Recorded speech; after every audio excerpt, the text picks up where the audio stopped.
Tommy Fleetwood. I can't make a better example than Tommy Fleetwood's 22-1, and the U.S. Open winner, also won the Wells Fargo, 2 wins in the last 6 weeks, is priced at 45-1. So I just think it's a terrible price to throw out there from the odds makers. Maybe they just know he's going to play horrible. They're just, beating me, but it's a good value to pass up.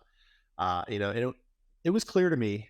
I was betting on Clark before the Wells Fargo. I didn't expect him to get that first win at a designated event. That was a surprise to me. I was expecting the win to come, but I wasn't there. So of course I wasn't on him. I was on him like every other week he was playing up until that point.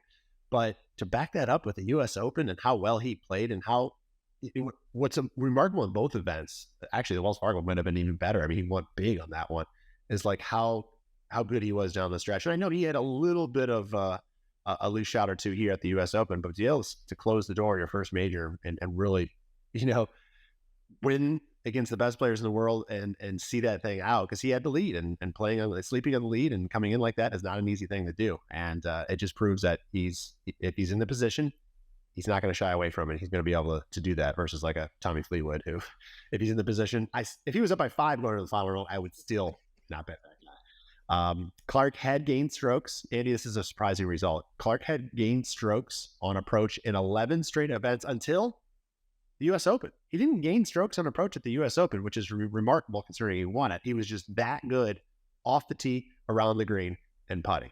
And then, however, at the Travelers, he also lost strokes on approach. But I think, again, a little bit expected there. It was the week after the U.S. Open. It was a letdown spot. We both talked about that, so I wasn't surprised there. But otherwise, he's been lights out with his approach. And really, we talk about putting. Winning these tournaments. If Scotty Scheffler could putt, this guy would win every single week he goes out there.